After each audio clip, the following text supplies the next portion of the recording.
أعوذ بالله من الشيطان الرجيم. بسم الله الرحمن الرحيم. الحاقة ما الحاقة وما أدراك ما الحاقة كذبت ثمود وعاد بالقارعة فأما ثمود فأهلكوا بالطاغية وأما عاد فأهلكوا بريح صرصر عاتية سخرها عليهم 7 ليال و8 أيام حسوما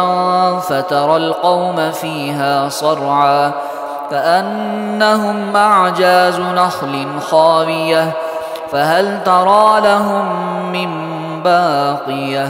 وجاء فرعون ومن قبله والمؤتفكات بالخاطئة فعصوا رسول ربهم فأخذهم أخذة رابية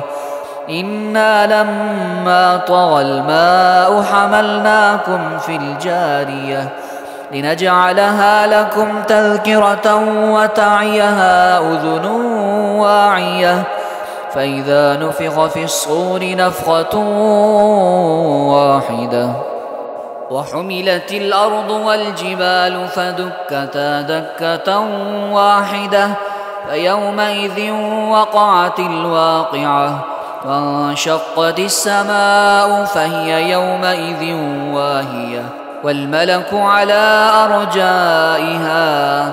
ويحمل عرش ربك فوقهم يومئذ 8 يومئذ تعرضون لا تخفى منكم خافية فأما من أوتي كتابه بيمينه فيقول هاؤم اقرءوا كتابيه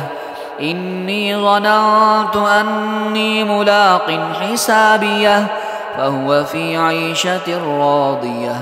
في جنة عالية قطوفها دانية كلوا واشربوا هنيئا بما أسلفتم في الأيام الخالية وأما من أوتي كتابه بشماله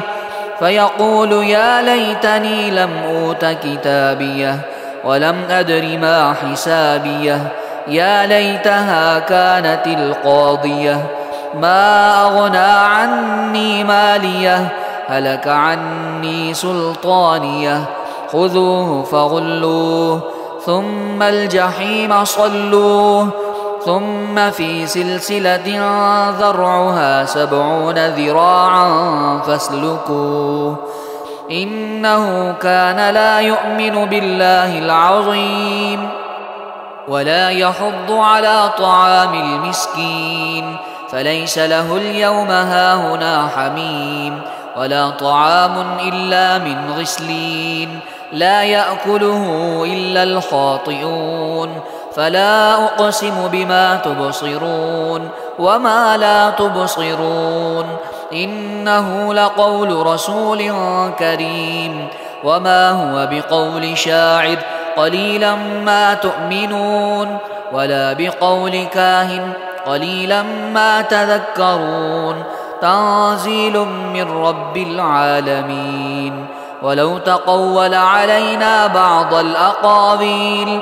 لأخذنا منه باليمين ثم لقطعنا منه الوتين فما منكم من أحد عنه حاجزين وإنه لتذكرة للمتقين وإنا لنعلم أن منكم مكذبين وإنه لحسرة على الكافرين وإنه لحق اليقين فسبح باسم ربك العظيم.